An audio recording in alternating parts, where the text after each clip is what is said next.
अब्राह 60,000 फौज लेके काबा पर हमला कर दिया। हुजूर की पैदाइश से पहले रात गिर चुकी थी। मक्का के एक गांव में पुरानी धूल भरी किताबों की दुकान के मालिक यूसुफ को एक प्राचीन पांडुलिपि मिलती है। उस पांडुलिपि के पहले पन्ने पर बड़े बड़े शब्दों में लिखा था, हाथियों की सेना का रहस्य और उसका विनाश। उत्सुकता से भरे यूसुफ ने किताब को पलटना शुरू किया और उसकी आंखें पन्नों में छिपे एक ऐसे राज को देख रही थीं जिसे सदियों से दुनिया भुला चुकी थी। यह सिर्फ इस्लामिक कहानी नहीं बल्कि अल्लाह का भेजा हुआ पक्षी अबाबील। अब्राह बादशाह का घमंड और लालच किस तरीके से तोड़ा तो कहानी वहाँ से शुरू होती है, जहां अब्राहा का विशाल काफिला मक्का की ओर बढ़ रहा था। सेना का बादशाह अब्राहा न केवल काबा को तबाह करना चाहता था बल्कि उस जगह के रहस्यमयी खजाने पर भी कब्जा करना चाहता था जो जन्नत से आया हुआ हजरे अस्वद है। अब्राहा की सेना में हजारों सैनिक थे और दर्जनों हाथी। सेना के हर सैनिक के दिल में केवल एक ही इच्छा थी, लूट का माल हासिल करना। लेकिन इस सफर के दौरान कुछ अजीब चीजें होने लगी। सबसे पहला संकेत तब मिला जब उनके सबसे बड़े हाथी महमूद ने अचानक रास्ते में चलने से इनकार कर दिया। वह किसी अदृश्य ताकत से डरा हुआ दिखता था, जैसे उसे किसी भयावह घटना का आभास हो चुका हो। रात होते ही सेना के शिविर में अजीब घटनाएं शुरू हो गईं। सैनिकों ने देखा कि उनके खाने के बर्तन अचानक गायब हो रहे थे। कई सैनिकों ने कसम खाई कि उन्होंने आसमान में काले धुएं जैसी परछाइयां तैरती देखी हैं। एक रात 3 सैनिक अचानक गायब हो गए। उनकी जगह सिर्फ जले हुए कपड़े और राख पड़ी मिली। अब्राहा ने इसे एक साधारण भ्रम समझा और सैनिकों का मनोबल बढ़ाने की कोशिश की, लेकिन अंधेरे में धीरे धीरे भय फैलने लगा। कुछ सैनिकों का मानना था कि मक्का के लोग कोई प्राचीन जादू चला रहे हैं। दिन सेना काबा से सिर्फ कुछ मील की दूरी पर थी। अब्राहा ने आदेश दिया कि महमूद हाथी को सबसे आगे रखा जाए ताकि वह काबा के दरवाजे को गिरा सके। लेकिन जैसे ही सेना काबा की ओर बढ़ी, महमूद घबराकर अपनी जगह पर बैठ गया। वह किसी भी कीमत पर आगे नहीं बढ़ना चाहता था। अब्राहा ने हाथी पर कोड़े बरसाने का आदेश दिया, लेकिन हाथी का हिलना भी मुश्किल था। तभी एक बूढ़ा रहस्यमयी दरवेश अब्राहा के पास आया और धीमे स्वर में कहा, रुक जा, तुम नहीं जानते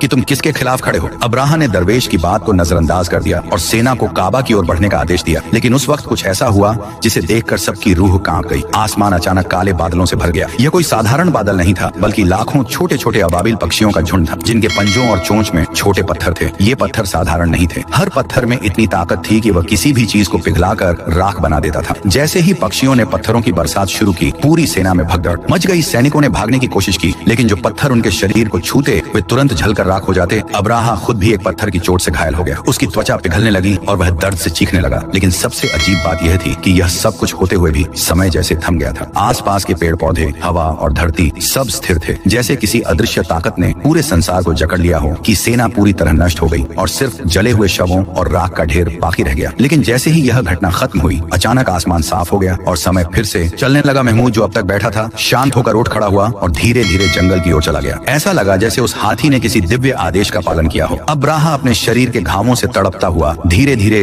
यमन की ओर लौटने लगा, लेकिन रास्ते में ही उसकी मौत हो गई। अब्राहा की मौत के बाद इसी साल अचानक एक दिन ईरान के सबसे बड़े टेम्पल में जो आग सालों से जल रही थी, बूझ गई और उसी दिन मक्का में एक यतीम बच्चा पैदा हुआ जिसका नाम था मोहम्मद।